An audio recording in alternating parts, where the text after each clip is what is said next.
the papers that shook my soul. I always believed life gives warnings before it destroys you. I was wrong. That evening was quiet, too quiet. The kind of silence that presses against your ears and makes your thoughts louder than they should be. I had just come back from work, loosened my tie, and dropped my keys on the table when my phone buzzed. Aisha is here. She says it's urgent. From my best friend, Imran. Aisha. My friend's younger sister. The same girl I had known for years. The shy one who never spoke unless spoken to. The one who avoided eye contact and smiled politely before disappearing into the background. I opened the door expecting small talk. Instead, I found her standing there, holding a brown envelope. Her eyes were red. Not the kind you get from crying once, but the kind that come from fighting tears for days. "Can I come in?" she asked softly. Something in her voice told me my life was about to split into before and after. She sat on the edge of the couch, clutching the envelope like it might vanish if she loosened her grip. I offered her water. She didn't touch it. "Is everything okay?" I asked. She nodded. Then shook her head. Then nodded again. Silence. Finally, she slid the envelope toward me. "Please, read this." I opened it casually. Then my breath stopped. Marriage registration papers. Already filled. My name. Her name. My hands started shaking. "What is this?" I whispered. She didn't look at me. Her fingers twisted together, nails digging into her skin. "Sign them." I laughed nervously. "Aisha, this isn't funny." Her head snapped up. "I'm not joking." There were tears now. Silent. Heavy. Real. "Sign now," she said, voice breaking. "Or I'm lost forever." I stood up so fast the chair scraped loudly against the floor. "Have you lost your mind?" I asked, panic creeping into my chest. "You're my best friend's sister." "I know. And you bring me marriage papers like this?" I had no other choice. I wanted to yell. I wanted to walk out. I wanted this moment to disappear. But something in her face stopped me. It wasn't desperation. It was defeat. "Explain," I said quietly. She took a deep breath, like someone about to dive underwater knowing they might not come back up. "You remember last year, when I suddenly stopped university?" "Yes." "And when my parents said I was sick?" "Yes." She swallowed hard. "They lied." My heart thumped. "I was diagnosed with severe depression," she whispered. "And something worse." I felt the room tilt. "Worse?" She nodded, tears falling freely now. "They arranged my marriage. Not for love. For control. For money." My chest tightened. "They think if I'm married, I'll behave. They don't know what it's doing to me." She finally looked at me, eyes hollow. "If I marry him, I won't survive it." I opened my mouth, but no words came. "Why me?" I finally managed. Her answer shattered me. "Because you're the only man I trust not to hurt me." I sat back down slowly. This wasn't a proposal. It was a cry for survival. "But Imran," I started. "She doesn't know," Aisha said quickly. "If he finds out, he'll kill himself with guilt."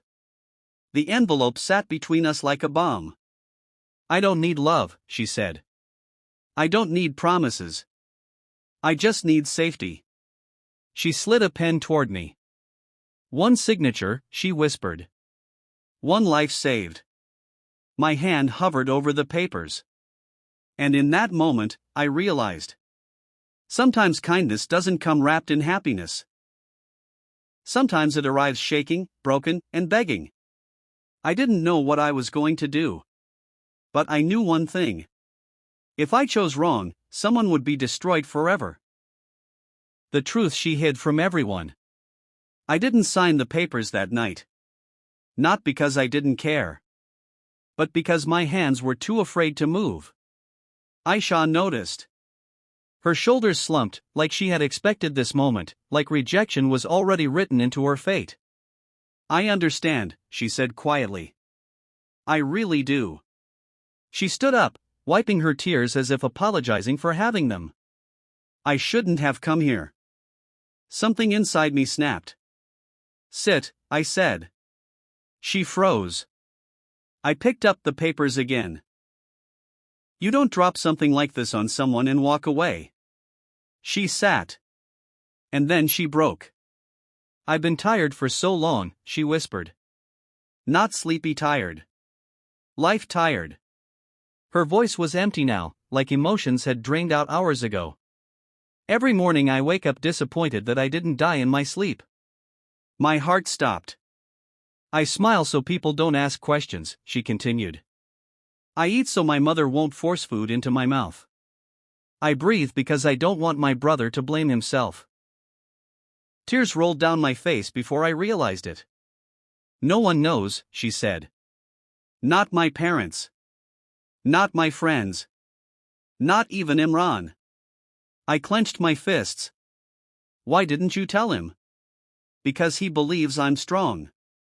She laughed bitterly. I'm not. She rolled up her sleeve. I wish she hadn't. Thin scars. Old ones. Some faded. Some not. My vision blurred. I tried to end it once, she said casually. They said it was an accident. Slipped in the bathroom. My chest felt like it was being crushed. The doctor warned my parents, she continued. Told them pressure would kill me.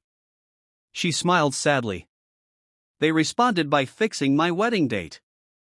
I stood up and turned away, unable to look at her anymore. How long? I asked. 3 weeks. I spun back. 3 weeks until what? Until I'm married. Her voice cracked. Or until I'm dead. I wanted to punch a wall. Scream. Do something reckless? Instead, I asked the question that terrified me the most. What happens if I sign? She hesitated. Nothing, at first. You'll divorce later? Yes. Quietly? She nodded. This is not love, she said quickly. I know that. I'm not asking for romance. She looked at me with shame. I'm asking for time. Silence swallowed the room. I thought about Imran, my brother, in everything except blood. I thought about society. About honor. About rumors. About consequences. Then I thought about those scars. What if I say no? I asked. She didn't cry. That's what scared me most. I'll thank you, she said softly. For listening. She stood up. And then I'll go home and stop fighting. My legs moved before my mind decided anything. Aisha. She turned. I pushed the pen toward her. Sit. She stared at it, confused. I haven't agreed yet, I said. But if we do this, we do it my way. Hope flickered in her eyes for the first time. My conditions, I continued. You get therapy. Real help. No disappearing. No secrets. And the moment you feel unsafe, you tell me. She nodded rapidly. And Imran, she whispered. I swallowed hard. We'll tell him, when you're strong enough. Her hand shook as she picked up the pen. So, you'll sign? I looked at her face, this broken, brave, exhausted soul. And I realized something terrifying. I wasn't just signing papers. I was stepping into a storm meant to destroy me too. I took the pen. And signed. Aisha collapsed into tears, real ones this time. The kind that come when someone finally believes you deserve to live. I won't forget this, she sobbed. You saved me. I didn't feel like a hero. I felt like a man who had just crossed a line he could never uncross. Because somewhere deep inside, I knew the hardest part hadn't even begun. The choice that changed everything. We didn't tell anyone. Not the neighbors. Not relatives. Not even Imran. On paper, Aisha was my wife. In reality, she slept in the guest room, doors always open, boundaries respected like sacred lines. The first week, she barely spoke. The second week, she started eating again. The third week, she laughed. And that sounded soft, unsure, but real, nearly broke me. Because it reminded me how close we came to losing her forever. Then Imran found out. Not from us. From society. From whispers. From screenshots. From judgment disguised as concern. He showed up at my door at 2 a.m. Eyes red. Hands shaking. Tell me it's a lie, he whispered. I let him in. And I told him everything. He didn't shout. He didn't punch me. He sat down and cried like a child. I failed her, he said. I was so busy protecting her honor. I didn't protect her life. Aisha knelt in front of him, sobbing. I was scared you'd hate me. He pulled her into his arms. I would have buried the world for you, he said. That night, something shifted. Not in society. But in us. The backlash was brutal. People called me a liar. Aisha a manipulator. Our intentions a sin. I lost clients. Friends disappeared. But Aisha? She started healing. Therapy. Medication. Sunlight. Hope. Months passed. She became stronger than I had ever seen her. One evening, she placed the same envelope on the table. Divorce papers, she said gently. My chest tightened. I'm ready now. I nodded. Proud. Terrified. Relieved. The divorce was quiet. No drama. No scandal. Just closure. Aisha moved out. Started a new life. A real one. Weeks later, she called me. I met someone, she said. I smiled. Good. Before hanging up, she added. You didn't just save my life. You taught me it was worth living. Years later, at her wedding, she pulled me aside. You were never my husband, she said. You were my miracle. I watched her walk toward happiness. And I finally understood something powerful. Kindness isn't always clean. It doesn't always look right. But sometimes, it's the only thing that keeps someone alive. I never regretted signing those papers. Not once.